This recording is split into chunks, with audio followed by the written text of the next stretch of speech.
Otep à tous, bien-aimés frères et sœurs. Le président Tchani a répondu à Patrice Talon. Sa réponse est claire et nette.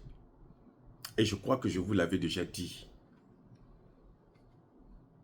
Je vous avais dit, c'est un problème entre le Bénin et la Chine.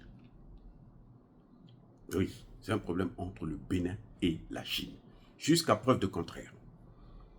Patrice Talon a écrit à l'ambassade de la Chine au Bénin et aux entreprises chinoises qui exploitent le pétrole du Niger. Il n'a pas écrit à l'ambassade du Niger. Il n'a pas convoqué l'ambassadeur ou le chargé d'affaires du Niger pour venir parler avec lui. Il n'a pas écrit au gouvernement du Niger. Il a écrit aux Chinois. Donc c'est une affaire qu'il a avec la Chine. Maintenant, quand le président Tchani dit que ça ne me regarde pas, ils n'ont qu'à régler ça entre eux là-bas. Et il a tout à fait raison. La Chine a acheté le produit, le pétrole. La Chine a acheté. Maintenant, la Chine, pour amener ça en Chine ou en Europe ou ailleurs, a besoin, a construit le pipeline pour qu'il passe avec ça par le Bénin. C'est un produit qui appartient aux Chinois. Oui, ils croient pénaliser les Chinois. Non, c'est un produit qui appartient aux Chinois. Donc, Patrice Talon, là, son problème, c'est avec Xi Jinping. Maintenant, est-ce qu'il a les couilles solides pour affronter Xi Jinping?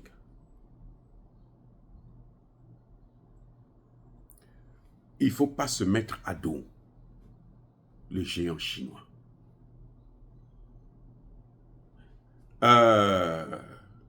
Tshisekedi s'est aventuré à la demande des Américains.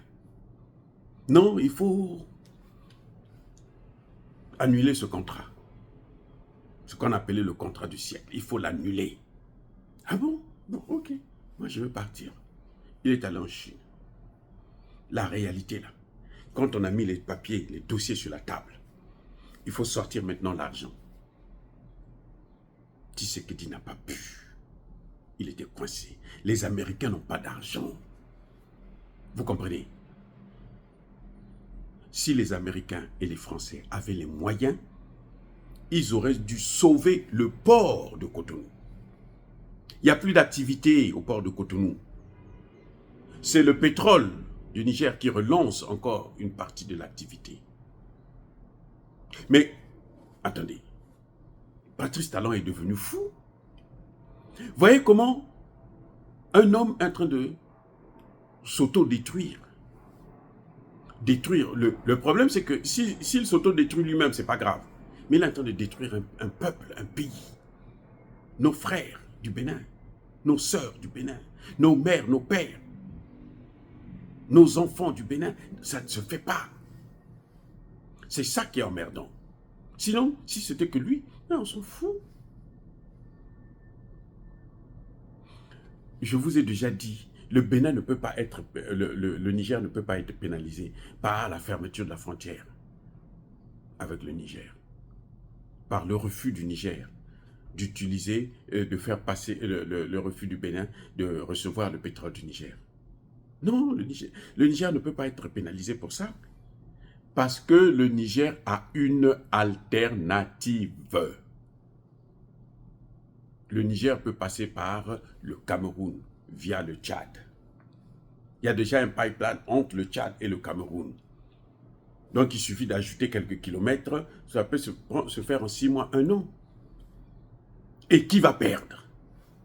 Vous croyez que les États-Unis vont compenser cet argent-là au Bénin? Mais attendez, soyons sérieux. Ou on réfléchit ou on ne réfléchit pas. Patrice Talon est devenu fou. Il croit faire le chantage. Ce sont les Américains qui ont fait. Parce que, pourquoi il a décidé maintenant? Il pouvait faire ça avant. Pourquoi il a décidé de ça maintenant? Vous savez quoi? Il n'y a même pas une semaine.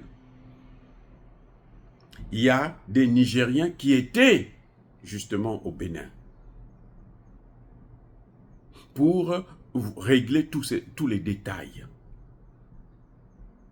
Des Nigériens qui étaient au Bénin, de haut niveau, pour régler tous les détails pour ce pétrole. Et lui, il se lève un matin, il dit non, ce pétrole ne passe plus. Vous savez pourquoi? C'est parce qu'on a chassé les Américains au Niger. Les Américains, quand on les a chassés au Niger, ils croyaient que c'était un jeu. Ils ne voulaient pas du tout. Mais qu'est-ce qui s'est passé? Ce que Tchani a fait, il est allé prendre les Russes, il les a amenés dans le même bâtiment, dans la même base, là où il y a les Américains. Les Russes ont un service d'information, les Américains ont un service d'information. Ils se regardent, ils se contrôlent, ils se surveillent.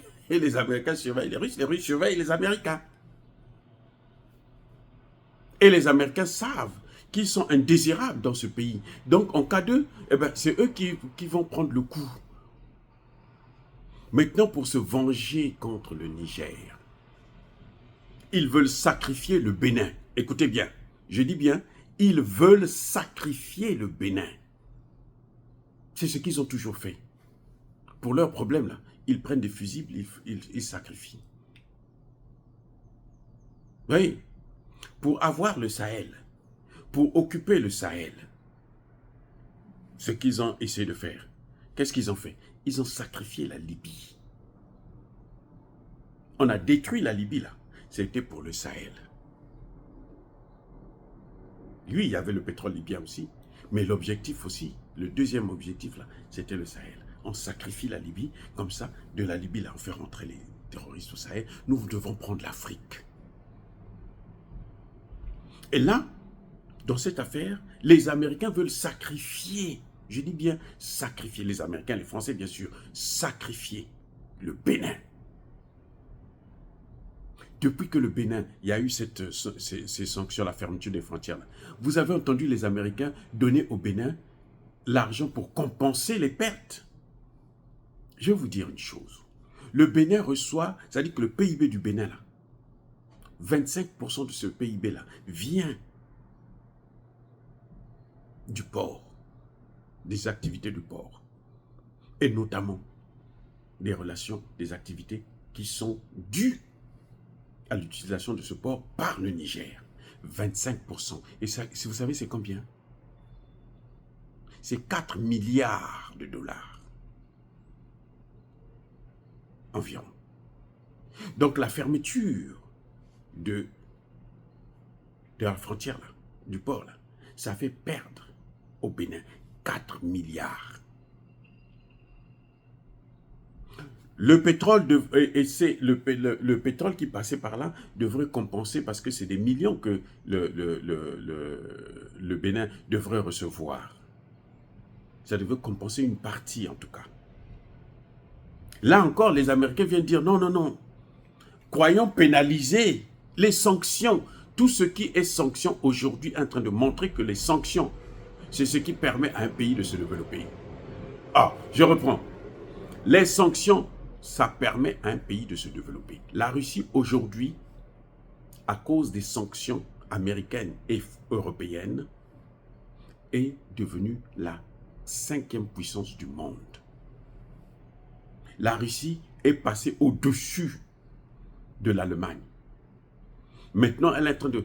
En 2024, là, la Russie va dépasser le Japon. Elle sera la 4e puissance mondiale. La Russie. À cause de quoi? Des sanctions. Mais Patrice Talon, ça dit que c'est comme si un président qui ne regarde pas la géopolitique internationale, ou il n'a pas de conseiller, ou il n'écoute pas ses conseillers. Parce que si lui il ne suit pas ses informations, mais ses conseillers, leur travail c'est ça. Attendez, le rôle du conseiller c'est lequel? Mais c'est ça. Regarder la géopolitique internationale, et puis c'est à partir de là qu'il peut dire à son président, voilà monsieur le président, telle décision, telle autre décision, ça ne peut pas marcher. Mais comment nos dirigeants sont comme ça? C'est comme s'ils n'ont pas de conseillers. Et la plupart des dirigeants africains, c'est comme ça. La plupart des dirigeants africains, ils commettent toujours la même erreur.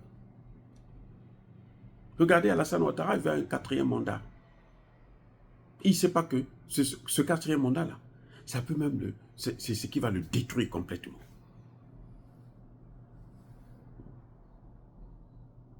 Et c'est même pas sûr qu'il puisse l'obtenir. Et il risque d'embraser la Côte d'Ivoire. Mais il veut quand même, parce qu'il faut faire plaisir aux Américains et aux Français. C'est ce que Patrice Talon est en train de faire. Il fait le chantage, il ne sait pas que le chantage là, ça peut se retourner, c'est un effet, ça a des effets boomerang. Comment demander au Niger d'ouvrir la frontière quand il sait qu'à côté, au Bénin, il y a une base militaire française. Il y a des Français qui sont là. Il y a les terroristes qui sont là. Mais ouvrir la frontière, c'est laisser les terroristes rentrer au Niger pour faire ce qu'ils ont l'habitude de faire. Vous croyez que les Nigériens sont bêtes? Ils n'ont qu'à les garder là-bas. Ils vont voir. À un moment donné, les terroristes là vont agir au Bénin. D'ailleurs, ils ont déjà fait des preuves. Mais jusque-là, on est en train de les caresser. Mais bientôt, vous allez voir comment ça va tourner. Donc, le président Tchani a tout à fait raison. Ce n'est pas son affaire. C'est une affaire entre la Chine et le Bénin. Et que lui n'a pas à s'y mêler. Il n'a qu'à se débrouiller. Il a une alternative. Mais si le Niger choisit de passer, d'utiliser cette alternative-là, c'est fini pour le Bénin. Et ce n'est pas les États-Unis qui vont donner au Bénin l'argent pour vivre. Regardez le Ghana. Le Ghana a cru sacrifier le Burkina Faso. Qu'est-ce qu'il a eu? Rien. Les Américains avaient besoin de quelqu'un. Quand on dit que non, le Ghanéen est venu dire à Blinken que le Burkina Faso, il y a Wagner au Burkina Faso. Mais c'est pas parce que Akufo est fou, non. C'est parce que Akufo a respecté les ordres. Ce sont les Américains qui ont demandé à Akufo de faire de telles déclarations. Et ils ont filmé ça. Eh oui. Et puis ils ont publié. Pour créer, créer un litige entre Akufo et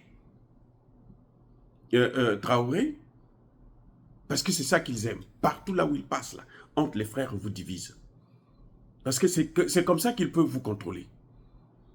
Ils ont créé, eux-mêmes, ils savent, ce sont eux-mêmes qui ont demandé à Nana Akufo de faire la déclaration.